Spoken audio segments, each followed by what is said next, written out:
Scholarship प्रकरणामध्ये गडबड असल्याचा प्रकार समोर आला असून 40 शाळांची यामध्ये महत्त्वपूर्ण प्रकरण असताना देखील एका शाळेमध्ये आणि एका शाळेच्या प्रकरणावर संशय का व्यक्त होतोय असा प्रश्न उपस्थित केला जातोय। इयत्ता 5वी आणि 8वीच्या विद्यार्थ्यांची स्कॉलरशिप परीक्षा रविवारी राज्यात घेण्यात आली। सोलापूर शहराजवळील कुंभारी या गावात असलेल्या एका केंद्रावर शिक्षकांनी विद्यार्थ्यांना कॉपी पुरवण्याचा प्रकार काही यूट्यूब चॅनलच्या माध्यमातून समोर आला।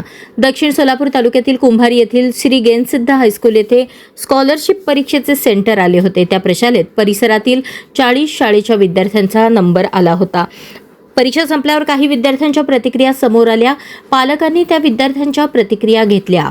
विशेष करून हे सर्व विद्यार्थी एकाच शाळेचे नाव घेत होते आणि ती शाळा म्हणजे बत्तूल शाळा। आम्ही बत्तूल प्रशालेचे विद्यार्थी आहोत। आमच्या वर्गात शिक्षकांनी फक्त बत्तूलच्या विद्यार्थ्यांना सोडून इतर सगळ्यांना कॉपी आणून दिली। मुळात विद्यार्थ्यांची ही प्रतिक्रिया किंवा आरोप हे कोणीतरी शिकवल्यासारखे वाटतात। 40 शाळेतील इतर विद्यार्थ्यांनी असे आरोप का केले नाहीत? याच सेंटरवर काही अल्पसंख्याक प्रशालेच्या शाळेतील विद्यार्थी सुद्धा होते। त्या विद्यार्थ्यांनी असे आरोप का केले नाहीत? हा संशयाचा किंवा संशोधनाचा विषय आहे। अधिक माहिती घेतली असता समजले की त्या तथाकथित कॉपी प्रकरणाची तक्रार अल्पसंख्याक आयोगाकडे करण्यात आली आहे।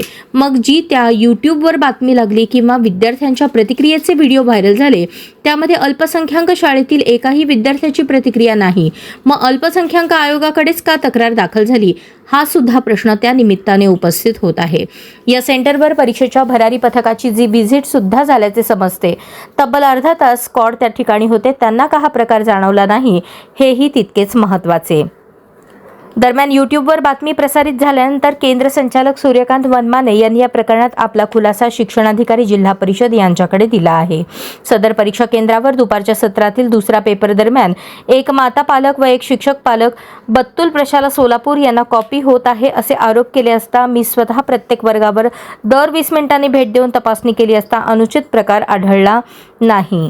तेव्हा सदर 2 महिलांना परीक्षा केंद्राच्या बाहेर थांबण्याच्या सूचना दिल्या। त्यानंतर परीक्षा कालावधी संपण्यास 5 मिनिट बाकी असल्याचे जाहीर केले असता इतर पालकांचा गैरसमज करून स्वतःच्या शाळेतील मुलींची असा प्रकार घडल्याची मुलाखत देण्यास भाग पाडल्याचे दिसून येते।